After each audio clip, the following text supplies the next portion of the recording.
Assalamualaikum warahmatullahi wabarakatuh. Perkenalkan, nama saya Siti Soleha, NIM 312-19251. Di sini saya akan mempresentasikan hasil dari PowerPoint saya, yaitu mengenai strategi pertumbuhan pengembangan pasar. Baik, di sini saya akan membahas sedikit materi, yakni strategi akuisisi dan restrukturisasi. Yang kedua, strategi pengembangan pasar. Yang ketiga, formulasi strategi global. Baik, selanjutnya di sini ada strategi akuisisi dan restrukturisasi. Apa itu strategi akuisisi dan restrukturisasi? Adalah strategi di mana pengakuisisi pengambilan alih perusahaan yang tidak efisien dan tidak dikelola dengan baik, dan menciptakan nilai dengan menempatkan struktur tata kelolaan yang unggul di perusahaan yang diakuisisi. Kemudian selanjutnya di sini ada restrukturisasi, yakni perusahaan akan memperkuat kembali lini bisnisnya dengan melakukan restrukturisasi, yakni suatu lini bisnis perusahaan dilakukan melalui bauran aktivitas antara divestasi dan akuisisi dari perusahaan lain.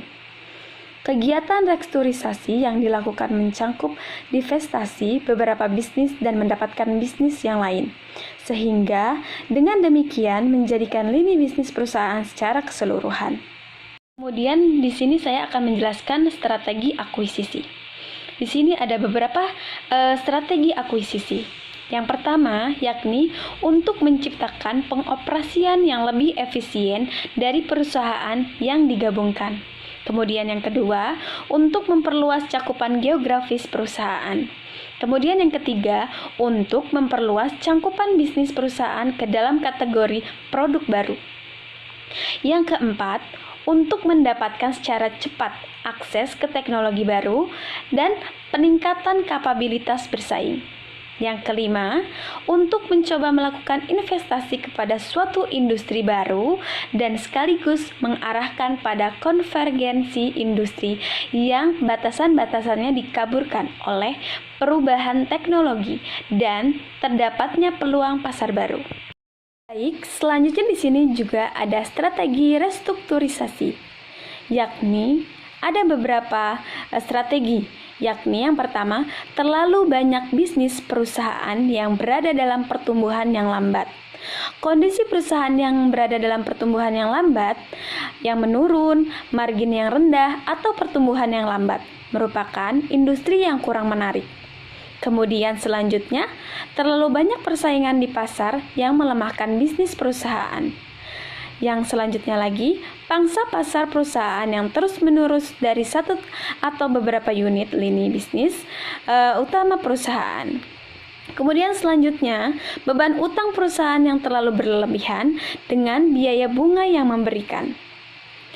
Lanjut, pilihan akuisisi agar harapan hidup perusahaan tidak terganggu. Baik, selanjutnya di sini saya akan menjelaskan terdapat 3 bentuk strategi restrukturisasi yang dapat digunakan, yaitu yang pertama, memperkecil besarnya perusahaan atau downsizing. Yang kedua, memperkecil lingkup bisnis perusahaan atau downscoping. Dan kemudian yang terakhir, pembelian yang mengikat saham atau leveraged buyouts. Oke, selanjutnya di sini ada strategi pengembangan pasar.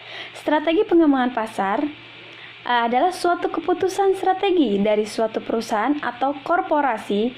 Strategi pemasaran perusahaan adalah strategi bidang fungsi dari jenis yang dimanajer dari proses bisnis atau kegiatan dalam suatu bisnis, atau pangsa pasar adalah bagian dari total penjualan seluruh penjualan yang dikuasai oleh perusahaan tertentu. Selanjutnya di sini juga ada tujuan dan sasaran pengembangan pasar. Yang pertama, terdapat peluang untuk membangun sinergi atau pengetahuan yang dimiliki sekarang dengan yang ditawarkan. Kemudian yang kedua, munculnya pasar baru yang pertumbuhannya diperkirakan besar dan layak. Yang ketiga, terdapat keinginan pindah dari suatu pasar ceruk atau niche ke pasar yang lebih luas.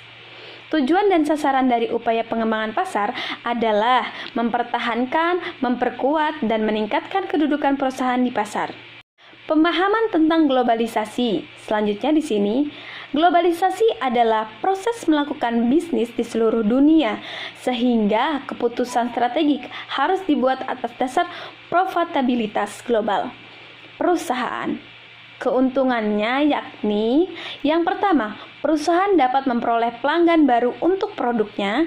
Yang kedua, operasi luar negeri dapat menyerap. Yang ketiga, perusahaan membangun fasilitas dengan biaya rendah. Yang keempat, pencapaian skala ekonomi sehingga tingkat efisiensi akan lebih baik.